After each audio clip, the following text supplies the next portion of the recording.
Sometime in May 2025, Claudia Sheinbaum stood in front of reporters and said 5 words that became the defining statement of her presidency. Sovereignty is not for sale.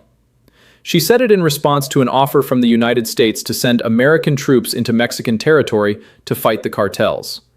She said it firmly, calmly, in the way that someone says something they have thought about for a long time. And the crowd responded, because she meant it. Because her entire security philosophy, built over years of watching what military escalation and Kingpin hunting actually produced in Mexico, was contained in that phrase. 9 months later, under the weight of tariff threats, economic squeeze, and unrelenting pressure from Washington, she authorized an operation that used American intelligence to kill El Mencho, the most wanted drug lord in the hemisphere. A man she had spent her career arguing should not be taken down through the Kingpin strategy. Because the Kingpin strategy doesn't reduce violence, it multiplies criminal groups. She wasn't wrong about the strategy. The research is unambiguous on this. She was simply no longer in a position where being right mattered. That is the story this video is actually about. Not the tactical success of Sunday's operation.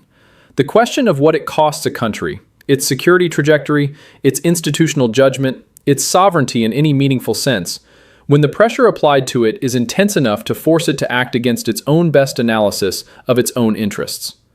And whether the result of that forced action is going to make things better or set something in motion that Mexico will be managing for a decade. Because 252 roadblocks across 20 states in the first 24 hours is not a country that just won something.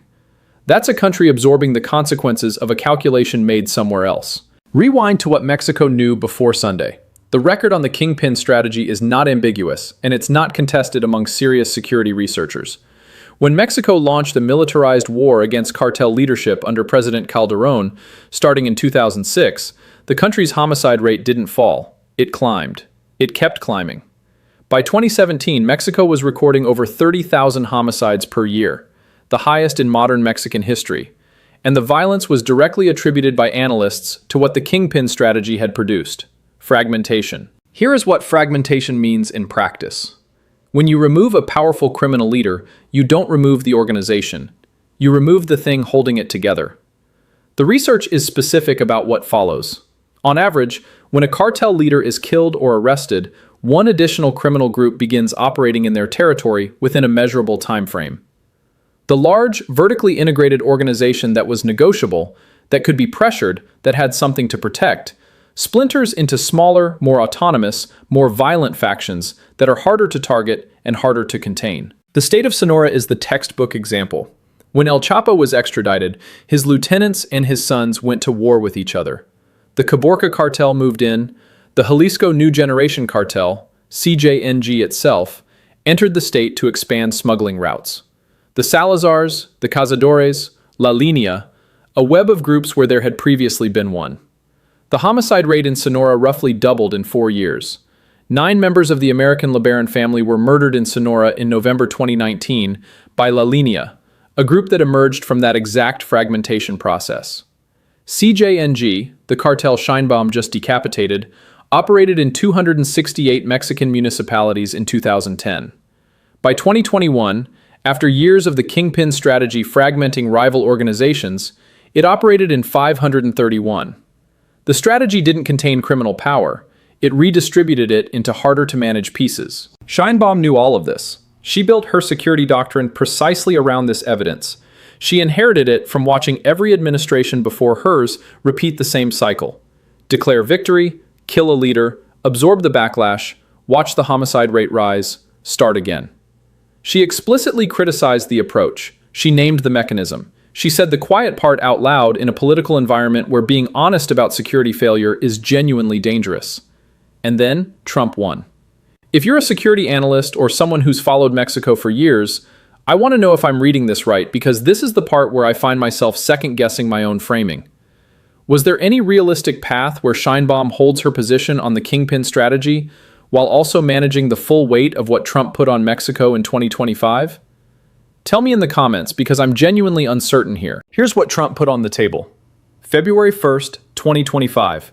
A threat of 25% tariffs on all Mexican imports. Mexico sends more than 75% of its total exports to the United States. The Mexican economy had already contracted 0.6% in the autumn of 2024 before the tariffs even materialized.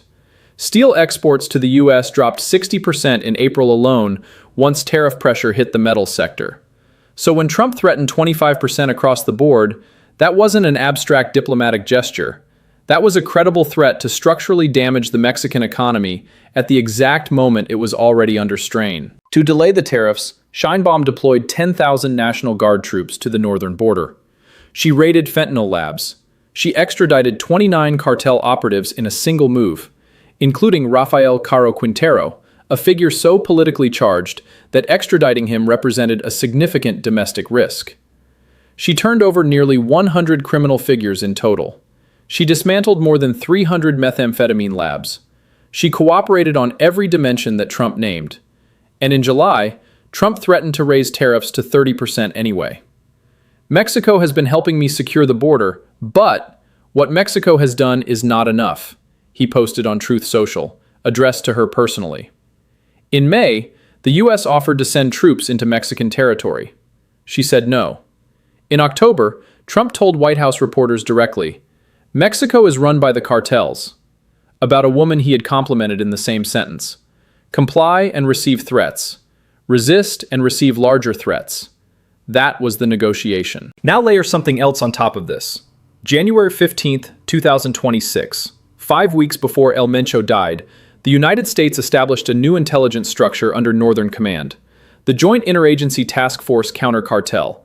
CIA, NSA, FBI, DEA, DIA, ICE, all pooled in Tucson, Arizona, with an explicit mandate to locate cartel leadership. 38 days later, a complete target package on El Mencho, his location, his security, the operational picture, was handed to the Mexican military, and the raid happened. Sheinbaum praised her armed forces afterward, called for calm, said in the vast majority of the country things were proceeding normally. While 252 roadblocks burned in 20 states, Guadalajara shut down, flights were canceled, and schools closed. She had no good options. That's the honest framing. The choice wasn't between a good outcome and a bad one. It was between the consequences of acting against her own security doctrine and the consequences of continuing to resist U.S. pressure until something worse arrived.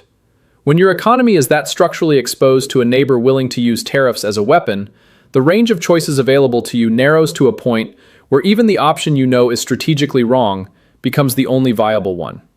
That's not weakness. That's the geometry of asymmetric power. But the geometry of asymmetric power doesn't change what comes next. Here's where the math stops adding up in the way the victory lap suggests it should. CJNG is not structured the way organizations look in American political talking points. It isn't a hierarchy with El Mencho at the top and obedient subordinates beneath him who will dissolve when the head is removed. It's a distributed network. The International Crisis Group, one of the more rigorous trackers of Mexican criminal conflict, described it as operating in over 2/3 of Mexican territory, with regional commanders who have built their own power bases, their own local alliances, their own independent financing. The cartel expanded aggressively for years precisely by absorbing smaller groups and establishing autonomous cells across western Mexico, Jalisco, Colima, Michoacán, Nayarit, Guanajuato. El Mencho's entire family succession structure has been dismantled in advance of his death. His son, El Menchito, sentenced to life in a U.S. federal prison in March 2025. His brother imprisoned. His daughter imprisoned. His son-in-law cooperating with prosecutors after his fake death scheme in Riverside, California. The people who might have absorbed power smoothly, who had the family authority to hold regional commanders in line during a transition, are all unavailable. What fills that vacuum is not nothing. Reports circulating in the aftermath point to a 29-year-old commander known as El Yogurt as a potential successor, the man who ran the cartel's armed wing. 29. With no established authority over regional bosses who have been running their own territories for years and who have every incentive, in the power vacuum created by El Mencho's death, to test each other. Academic research on cartel fragmentation is specific about the timing. The violent surge that follows Kingpin removal typically lands heaviest in the months immediately after, as succession contests and rival groups probing for territorial openings converge in the same period. The fragmentation outcome Sheinbaum feared isn't a theoretical future risk. The signals for it started appearing within hours of the killing. 252 roadblocks is not just retaliation for one night. It's the cartel's regional infrastructure demonstrating that it operates independently of central command, that it has the reflexes and the logistics to respond at scale without anyone at the top directing the response. Which means the thing that replaces El Mencho's top-down authority is a collection of regional nodes with no shared boss and no arbitration mechanism for territorial disputes. That's what Mexico's security services inherited on Monday morning. Zoom out from the operation itself for a moment, because this story is happening inside a context that makes the local consequences much larger than they might otherwise be. Guadalajara, Mexico's second largest city, the city that shut down Sunday night while cartel members burned vehicles on the highways, is a FIFA World Cup host city. The tournament kicks off later this year.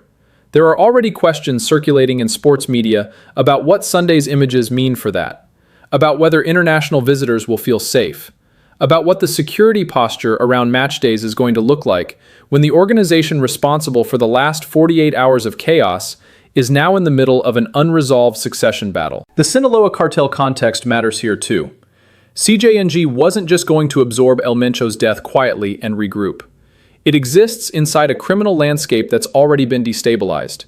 The Sinaloa cartel has been fracturing since the arrests of El Chapo and El Mayo, with the factions run by El Chapo's sons and El Mayo's loyalists actively contesting each other for territory. CJNG was already monitoring those contests, positioning itself to potentially exploit Sinaloa fragmentation. Now both major organizations are in simultaneous transitions. Two of the most powerful criminal networks in the country, restructuring at the same time, in overlapping territories, with no established negotiated equilibrium between them. Security analysts at the International Crisis Group flagged this before Sunday's operation. The CJNG's possible absorption of Sinaloa territories, or the forging of new alliances during the Sinaloa succession, represented an already dangerous dynamic. Add a CJNG leadership vacuum, and you have the conditions that produce the post-El Chapo Sonora situation, except across a much larger geography, with a more militarized and technologically sophisticated organization involved. Tell me if you think I'm being too hard on Sheinbaum here, because I genuinely go back and forth on this. There's an argument that she managed an impossible situation with more restraint and more strategic patience than almost any other leader in her position would have. She held off for a year, she extracted concessions where she could, she maintained the posture of a sovereign government throughout, even as the room to maneuver was being compressed from outside. And when the operation finally happened, she made sure Mexico's military was the one executing it, not American forces on Mexican soil, which Trump had been angling for, and which would have crossed a line with domestic consequences she genuinely couldn't afford. That's a real argument. I'm not dismissing it. But here's the part of the story that the official framing actively avoids. Mexico didn't choose to be in this position. It was placed there. Over 14 months of systematic pressure, tariffs, troop offers, terrorism designations, military drone strikes on boats in international waters that killed 150 people without trial, a government security doctrine was externally overridden. Not through argument, not through evidence, through leverage. And the leverage worked precisely because of structural facts about the relationship between the two economies that neither country created overnight.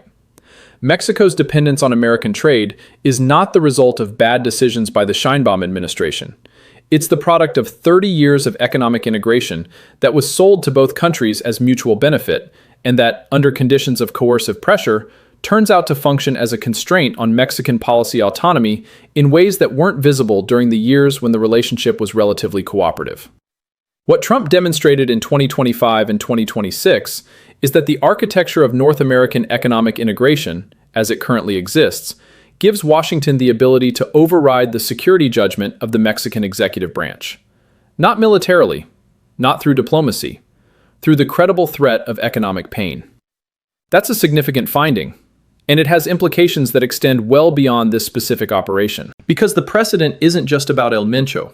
The precedent is that when Washington decides it wants a particular outcome in Mexico, a particular cartel leader removed, a particular extradition, a particular deployment of forces, it can produce that outcome by adjusting tariff pressure until the cost of resistance becomes unacceptable. El Mencho was this year's version. Someone at the top of a different organization could be next year's version, with the same intelligence task force, the same target package, The same phone call to Sheinbaum about what happens to the economy if she hesitates. That's the part that Washington is not going to include in its victory statement. That its biggest strategic win wasn't tactical, it was structural. It demonstrated the mechanism.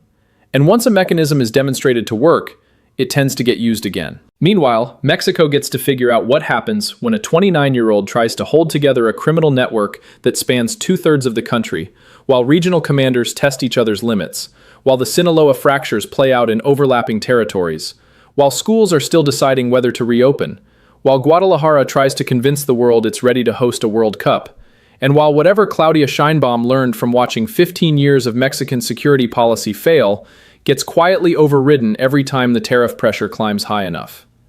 Sovereignty is not for sale. That was the right answer. The problem is what happens when someone figures out it can be rented, month by month, tariff threat by tariff threat, until the space between the principle and the action disappears entirely. Where do you think Mexico is in 5 years from this moment? Not Washington, not the cartel balance sheet, Mexico specifically, the communities, the government, the security landscape. Drop your read below because that's the question I keep coming back to, and I genuinely don't have a confident answer.